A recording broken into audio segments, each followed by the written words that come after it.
नमस्कार साथियों, स्वागत है आप सभी का हमारे YouTube चैनल में। आज हम देखने वाले हैं सी टेट का पर्यावरण विषय का प्रैक्टिस सेट नंबर 11। अगर आपने अभी तक हमारे चैनल को सब्सक्राइब नहीं किया है तो चैनल को सब्सक्राइब कर लीजिए। वीडियो में लास्ट तक बने रहिए। कमेंट कर बताइए कि आपके कितने प्रश्न सही हुए। देखते हैं प्रश्न नंबर 1। प्राथमिक स्तर पर ईवीएस शिक्षण का मुख्य उद्देश्य क्या है? विकल्प ए, कक्षा के अनुभव को बाहर के जीवन से जोड़ना। विकल्प बी, केवल शब्दावली और परिभाषाएं याद कराना। विकल्प सी, छात्रों को विज्ञान विशेषज्ञ बनाना। विकल्प डी, केवल परीक्षा में अच्छे अंक प्राप्त कराना। तो इसका हमारा सही आंसर है विकल्प ए, कक्षा के अनुभव को बाहर के जीवन से जोड़ना प्राथमिक स्तर पर ईवीएस शिक्षण का मुख्य उद्देश्य होता है। प्रश्न नंबर 2, ब्राउन फॉग का मुख्य कारण क्या है? विकल्प ए, नाइट्रोजन के ऑक्साइड और हाइड्रोकार्बन। विकल्प बी, केवल सल्फर डाइऑक्साइड। विकल्प सी, कार्बन मोनोऑक्साइड और जलवाष्प। विकल्प डी, सीएफसी यानी क्लोरोफ्लोरोकार्बन और ओजोन। तो इसका हमारा सही आंसर है विकल्प ए, नाइट्रोजन के ऑक्साइड और हाइड्रोकार्बन ब्राउन फॉग का मुख्य कारण होते हैं।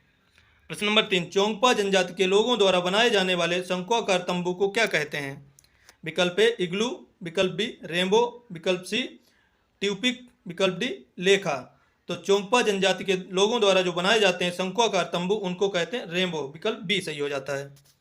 प्रश्न नंबर 4, एनसीईआरटी की कक्षा 5 की पर्यावरण अध्ययन की पाठ्यपुस्तक में गोलकुंडा के किले का अध्याय किस उद्देश्य से शामिल किया गया है? विकल्प ए, केवल राजा महाराजाओं के युद्धों का वर्णन करने हेतु। विकल्प बी, स्थापत्य कला, जल प्रबंधन, ऐतिहासिक समझ विकसित करने हेतु।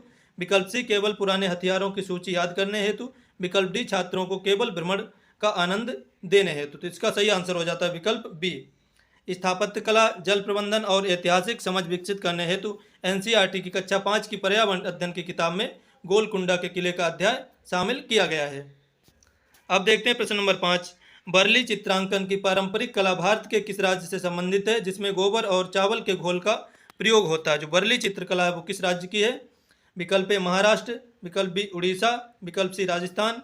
विकल्प डी, बिहार। तो इसका हमारा सही आंसर हो जाता है विकल्प ए, बर्ली चित्रकला जो है वो महाराष्ट्र की है। देखते हैं प्रश्न नंबर 6, कौन सा पक्षी अपना घोंसला झाड़ी के कांटों के बीच या फिर कैक्टस के कांटों के मध्य बनाता है? मतलब कौन सा पक्षी अपना घोंसला कांटों के बीच बनाता है? विकल्प ए, फाख्ता। विकल्प बी, कलचड़ी। विकल्प सी, शकरखोरा। विकल्प डी, दर्जन चिड़िया। तो इसका हमारा सही आंसर हो जाता है विकल्प ए, फाख्ता जो है, जिसको डब बोलते हैं अंग्रेजी में, ये अपना घोंसला कांटों के बीच बनाता है।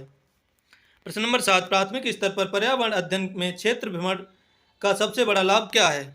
विकल्प ए, प्रत्यक्ष एवं वास्तविक अनुभवों से सीखना। विकल्प बी, शिक्षकों के कार्यभार को कम करना। विकल्प सी, पिकनिक का आनंद लेना। विकल्प डी, औपचारिक अध्ययन से मुक्ति मिलना। तो इसका हमारा सही आंसर हो जाता है विकल्प ए, प्रत्यक्ष एवं वास्तविक अनुभवों से सीखना प्राथमिक स्तर पर पर्यावरण अध्ययन में क्षेत्र भ्रमण का सबसे बड़ा लाभ है। प्रश्न नंबर 8, खजरी या फिर खेजड़ी वृक्ष के विषय में एनसीईआरटी के अनुसार सही कथन क्या है? खेजड़ी का जो वृक्ष है वो राजस्थान में पाया जाता है। विकल्प ए, ये मुख्यतः रेगिस्तानी क्षेत्रों में पाया जाता है, इसे अधिक पानी की आवश्यकता नहीं होती है। विकल्प बी, ये केवल अत्यधिक वर्षा वाले पर्वतीय क्षेत्रों में उगता है। विकल्प सी, इसकी लकड़ी में कीड़े तुरंत लग जाते हैं। विकल्प सी, इसके फल प्रयोग कोई नहीं करता। तो इसका सही आंसर है विकल्प ए, ये मुख्यतः रेगिस्तानी क्षेत्रों में पाया जाता तथा इसे अधिक पानी की आवश्यकता नहीं होती है और भारत में राजस्थान में पाया जाता है और इसकी लकड़ी में कीड़े नहीं लगते हैं, इसकी खासियत होती है। प्रश्न नंबर 9, कक्षा में ईवीएस शिक्षक द्वारा छात्रों से खुले अंत वाले प्रश्न यानी कि ओपन एंडेड क्वेश्चन पूछने का उद्देश्य क्या है? या हम कह सकते हैं खुले छोर वाले प्रश्न। खुले छोर वाले प्रश्न वो होते हैं जिनके कई जवाब हो सकते हैं और सभी जवाब सही होंगे। बंद छोर के प्रश्न वो होंगे जिनका सिर्फ एक ही जवाब होगा और सटीक जवाब होगा, उसके अलावा कोई भी जवाब उसका ठीक नहीं होगा। विकल्प ए, अपसारी और सृजनात्मक चिंतन को बढ़ावा देना। विकल्प बी, केवल तथ्यों को रटने की क्षमता जांचना। विकल्प सी, उत्तरों की शुद्धता को तुरंत मापना। विकल्प डी, अनुशासित कक्षा बनाए रखना। तो इसका सही आंसर है विकल्प ए, अपसारी और सृजनात्मक चिंतन को बढ़ावा देना खुले अंत वाले यानी खुले छोर वाले प्रश्नों को पूछने का मुख्य उद्देश्य होता है। प्रश्न नंबर 10, चेराव नृत्य किस राज्य का प्रसिद्ध पारंपरिक लोक नृत्य है जिसमें बांस की डंडियों का प्रयोग किया जाता है? विकल्प ए, मिजोरम। विकल्प बी, नागालैंड। विकल्प सी, मणिपुर। विकल्प डी, झारखंड। तो हमारा जो चेराव नृत्य है वो मिजोरम का प्रसिद्ध लोक नृत्य है जिसमें बांस की डंडियों का प्रयोग किया जाता है। प्रश्न नंबर 11, ईवीएस में सतत एवं व्यापक मूल्यांकन यानी कि सीसीई का मुख्य उद्देश्य क्या है? विकल्प ए, अधिगम प्रक्रिया में निरंतर सुधार और नैदानिक सहायता देना। विकल्प बी, बच्चों को पास या फेल में वर्गीकृत करना। विकल्प सी बोर्ड परीक्षा का दबाव बढ़ाना। विकल्प डी केवल ग्रेडिंग करके रिकॉर्ड रखना। तो इसका सही आंसर है विकल्प ए अधिगम प्रक्रिया में निरंतर सुधार और नैदानिक सहायता देना ईबीएस में सतत एवं व्यापक मूल्यांकन का मुख्य उद्देश्य होता है। प्रश्न नंबर 12 लद्दाख के ऊंचे पर्वतीय क्षेत्रों में पाए जाने वाले पश्मीना शॉल के संबंध में कौन सा कथन सही है। विकल्प ए ये चोंगपा लोगों की विशेष पहाड़ी बकरियों के बालों से बनाई जाती है जो लगभग 6 साधारण स्वेटरों जितनी गर्म होती है। विकल्प बी ये सूती धागों को मिलाकर मशीन से बुनी जाती है।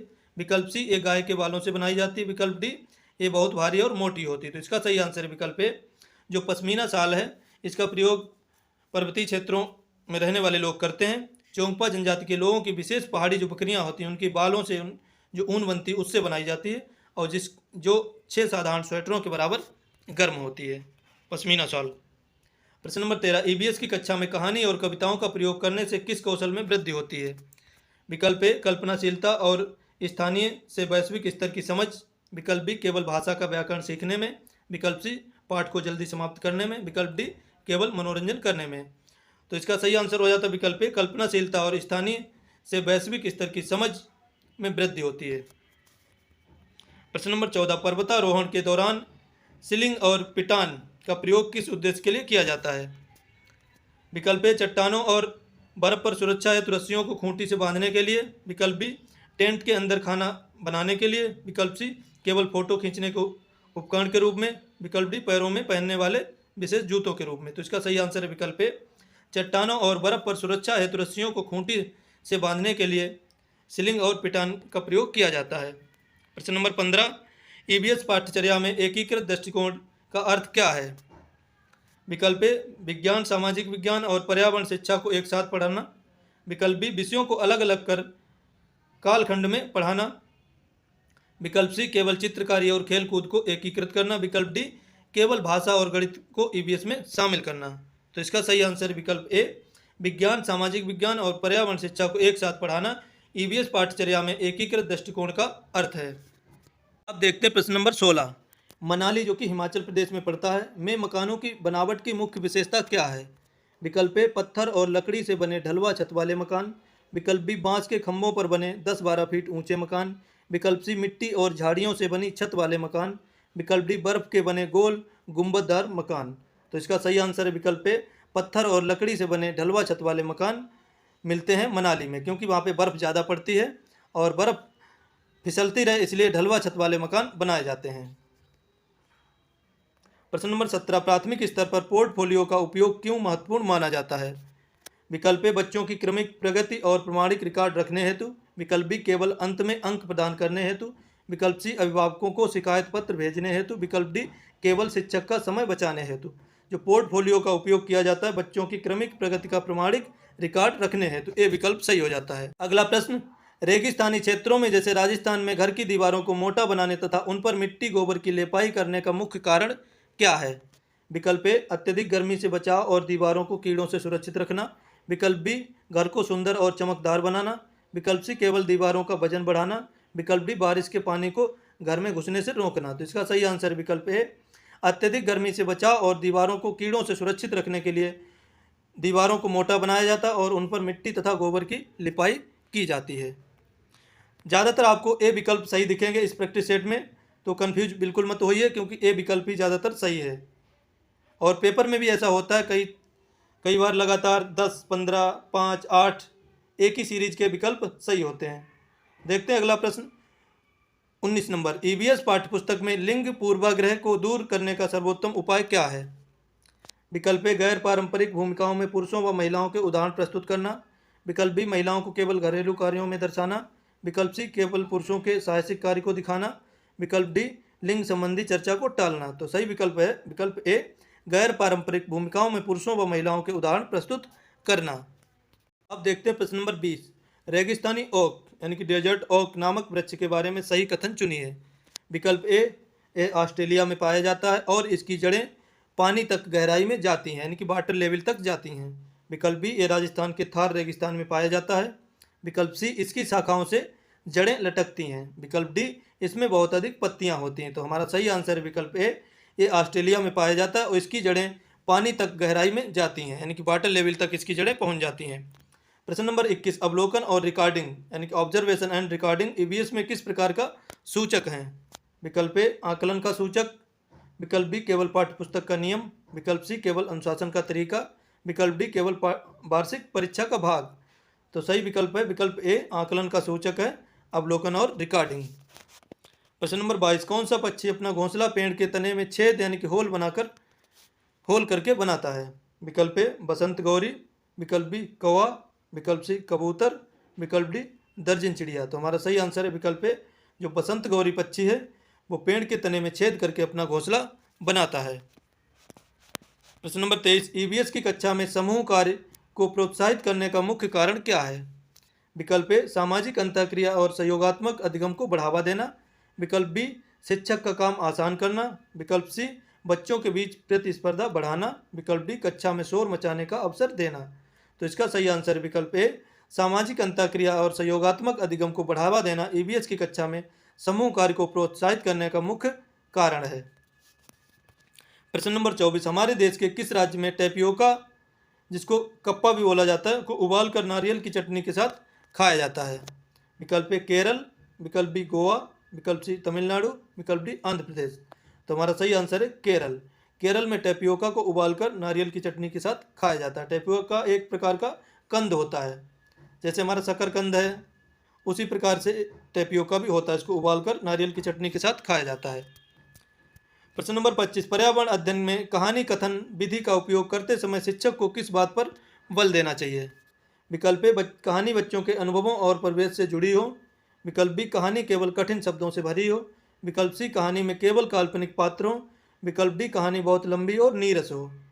तो हमारा सही आंसर विकल्प ए कहानी बच्चों के अनुभवों और परिवेश से जुड़ी हो। पर्यावरण अध्ययन में कहानी कथन विधि का उपयोग करते समय शिक्षक को इस बात का ध्यान रखना चाहिए। दोस्तों एक बात आपको और बता दूं, जब भी आप परीक्षा हॉल में बैठें आप क्वेश्चन को देखें तो जो केवल वाले विकल्प हैं उनको आप पहले ही छोड़ते जाइए। केवल वाला विकल्प सही नहीं हो सकता 99% तक, तो केवल वाले को आप हमेशा छोड़ दीजिए। जैसे इसमें है विकल्प बी में केवल है, विकल्प सी में केवल है, तो ये तो पहले ही आप छोड़ दीजिए। उसके बाद डी और ए पर विचार करके देखिए, जो आपको सही लगे लगा सकते हैं, और अगर दो को आप छोड़ देंगे तो दो में आपको सही उत्तर चुनने में आसानी होगी। प्रश्न नंबर 26, भारत के किस ठंडे रेगिस्तान में लेह और लद्दाख स्थित हैं, जहां वर्षा बहुत कम होती है और बर्फीले पहाड़ पाए जाते हैं? विकल्प ए लद्दाख, विकल्प बी कच्छ गुजरात, विकल्प सी थार राजस्थान, विकल्प डी शिलांग मेघालय। तो जो हमारा कोल्ड डेजर्ट है वो लद्दाख को कहा जाता है। लद्दाख में कोल्ड डेजर्ट जहाँ पर बर्फ़ के पहाड़ हैं और पानी यानी कि बरसात बहुत कम होती है। प्रश्न नंबर 27, प्राथमिक कक्षा में ईवीएस की पाठ्यपुस्तकों में चित्र शामिल करने का मुख्य प्रयोजन क्या है? चित्र क्यों होते हैं? विकल्प ए अमूर्त अवधारणाओं को समझने में मदद करना, विकल्प बी पुस्तक के पृष्ठ भरना, विकल्प सी केवल किताब को रंगीन बनाना, विकल्प डी पाठ को बिना पढ़े समझने से रोकना। तो हमारा सही आंसर है विकल्प ए अमूर्त अवधारणाओं को समझने में मदद करने के लिए प्राथमिक स्तर पर ईवीएस की पाठ्यपुस्तक में चित्रों को शामिल किया जाता है। प्रश्न नंबर 28, जंगल अधिकार कानून 2007 फॉरेस्ट राइट एक्ट 2007 के अनुसार कौन से लोग जंगल की भूमि पर अधिकार का दावा कर सकते हैं? विकल्प ए जो कम से कम 25 वर्षों से जंगल में रह रहे हैं, विकल्प बी जो शहर के बड़े व्यापारी हैं, विकल्प सी जो 5 वर्ष से रह रहे हैं, विकल्प डी केवल ठेकेदार। तो हमारा सही आंसर है विकल्प ए जो कम से कम 25 वर्षों से जंगल में रह रहे हैं उनका वनों पर अधिकार का दावा माना जा सकता है।